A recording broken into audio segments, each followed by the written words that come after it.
You are about to step beyond the surface of history, into a realm where documents become clues and forgotten voices speak again.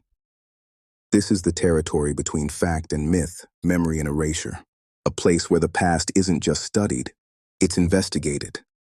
Every investigation begins with a question. Mine began inside a courthouse box in the northern neck of Virginia. I started with the basics: wills, deeds, probate files. There, among the wills, ledgers, and plantation maps, I found a document that didn't match the story we'd been told. In 1732, Robert King Carter, the largest enslaver in colonial Virginia, ordered the manumission of almost 500 enslaved Africans. The biggest pre-Civil War emancipation in American history, hidden in a man's final instructions. To understand the weight of what Robert King Carter did, you have to understand the world he controlled. In the early 1700s, the northern neck of Virginia wasn't just land, it was a kingdom, and Carter was its ruler. His empire stretched across nearly 300,000 acres, more than any man in the colonies except the British proprietors themselves. He built plantations the way other men built fortunes, giving them names written in the stars: Aries, Taurus, Gemini, Cancer, Leo, Virgo, Libra, Scorpio, Capricorn, Aquarius, a chain of zodiac-named estates scattered across the Tidewater coast, a constellation of tobacco fields, slave quarters, wharves, and deep-water ports, all tied back to one man. And at the center of it all stood Nahminai Hall, one of the largest and most complex plantation systems in colonial America. Nahminai wasn't a single plantation. It was an ecosystem, a network of farms, ironworks, orchards, mills, enslaved villages, and trading posts, all moving to the rhythm Carter set.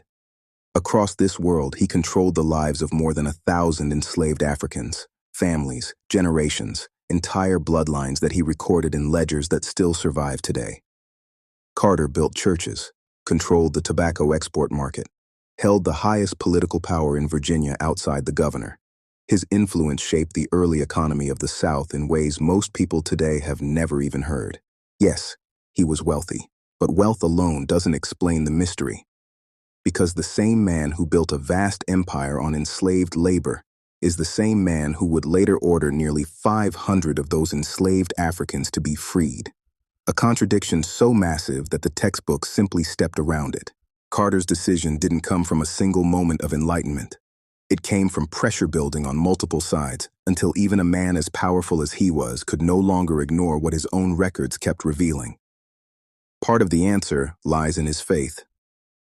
In the final years of his life, Carter became deeply influenced by Anglican teachings that challenged the morality of bondage.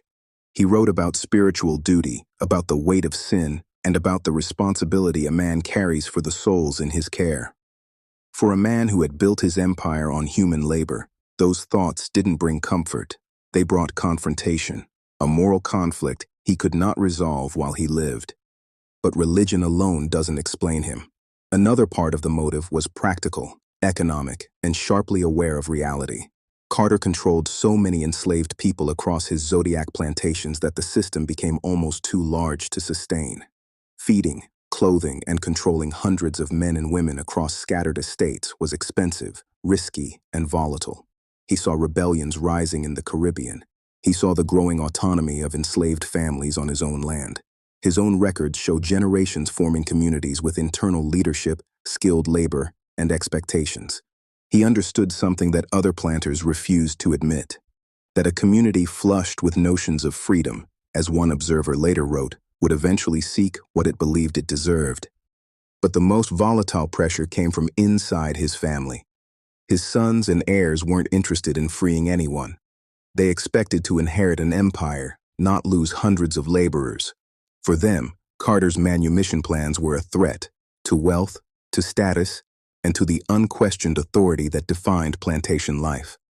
Carter knew they would never support the liberation of those enslaved families voluntarily. So he forced it into his will, making his final instructions legally binding. It was one of the few ways he could guarantee that the people who built his wealth would not remain enslaved forever.